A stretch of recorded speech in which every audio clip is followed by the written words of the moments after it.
ito mga kasikap yung pang-pito. Una yung rebar para sa pierhead eh. Ito naman yung pang-walo.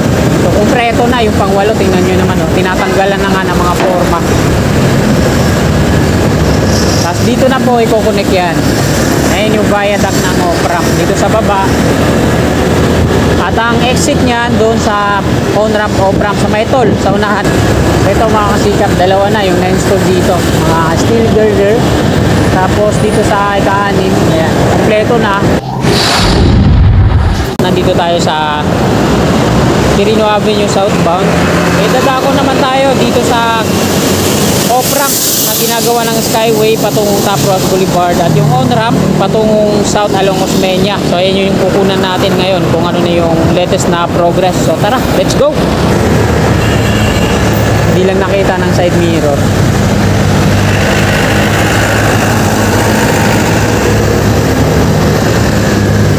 So wala pang sinyales ng rehab dito sa Plaza Azul.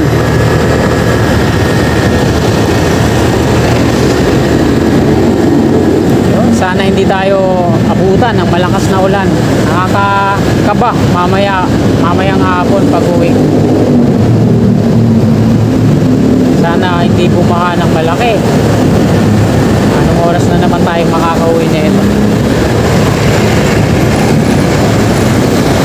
Patungo pa din naman ako ngayon ng C5 sa SM Aura. Sa bagay, di naman bahain doon. BGC yun eh.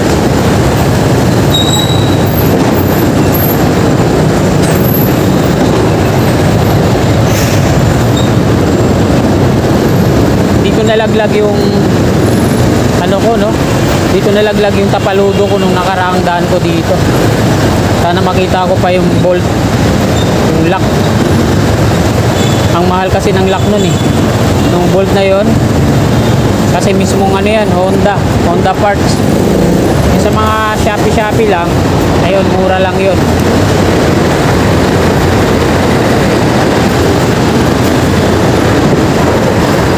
Wala na, hindi na natin nakita. Unahan natin itong malalaking trailer truck na to, nakakakaba. Baka pisat tayo dyan pag naipit tayo.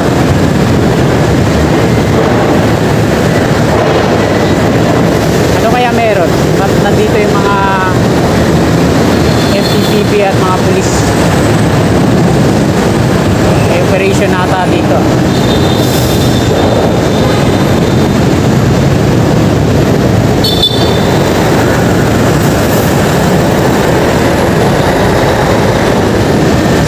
Hindi tayo abuti ng malakas na ulan at sana hindi magbaha sa mga dadaanan natin.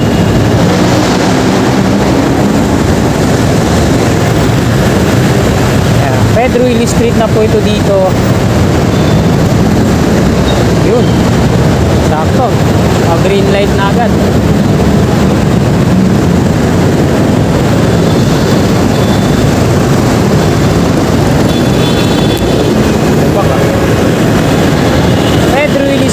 At ito po yung umpisa nun, yung mga pier columns ng OPRAM patungong Rojas Boulevard.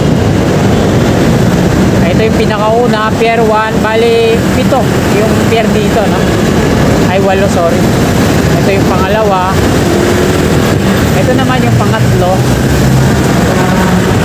Pang-apat, may platform na. At ito yung pang-5, may platform na rin. Ito naman yung pang-6. Diyan sa pang-7 at pang-8, ayan, may rebar cage na po siya, no? Ayan, yung mga support, mga steel beam ay pinalagpas nila dito sa Center Island dahil sa mahaba yung pierhead niya na yun.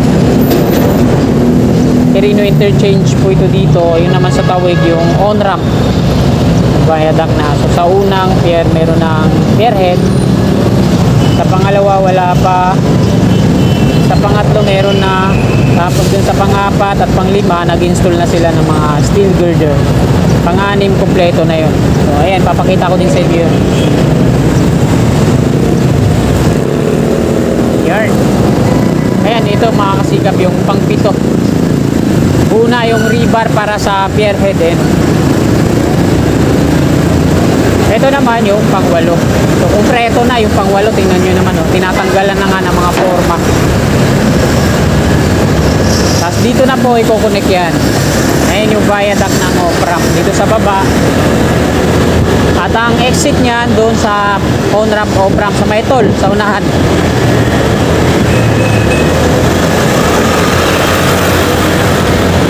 Sa kaliwa naman natin, sa taas na bahagi na yan, ayan naman yung on-ramp. Yung on-ramp na yan, dalawa din yan, patungong south at patungong NLEX. So dito na ako mag-U-turn.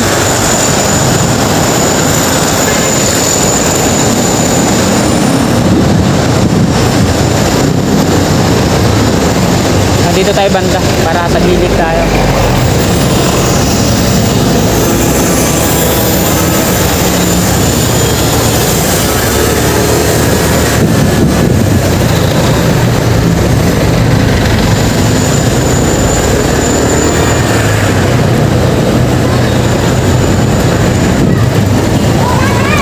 Halos lahat ng mga tulay dito, yung capacity niya ay 15 tons.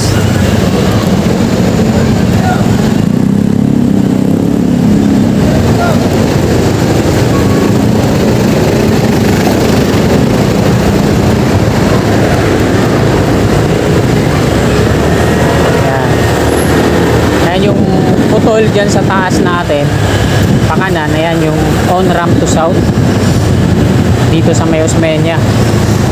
Yung diretso, ayan yung patungong NLEX. At meron nga silang install na steel ladder dito.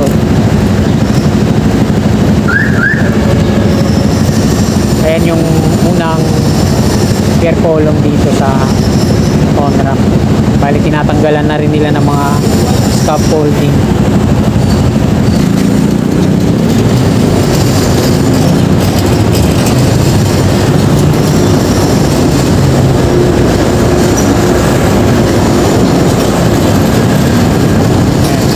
Dito na po tayo.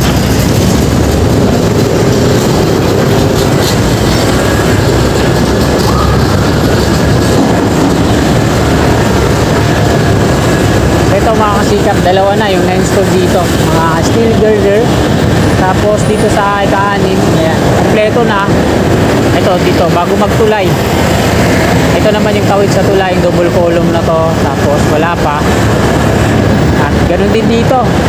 So ito naman yung matagal nang naka-reserve dito, hindi pa na-i-akit dyan sa taas. Ito yung una nilang in-installan. So, hindi pa nila na lalagyan ng mga steel deck platform. Lalagyan nila ng catwalk patungan sa ilalim para mayroon silang masasandalan. No? Osmeña Highway na po ito dito. Dito naman sa pag-aspalto nila, hanggang dito pa lang ilagpas sa stoplight sa Andres Street. At ayan mga kababayan, mukhang uulan na oh, ang itim ng langit oh. So hanggang dito na lang po itong video na to. Maraming salamat po sa inyong walang sawang suporta. At hanggang dito na lang, magandang umaga po. God bless.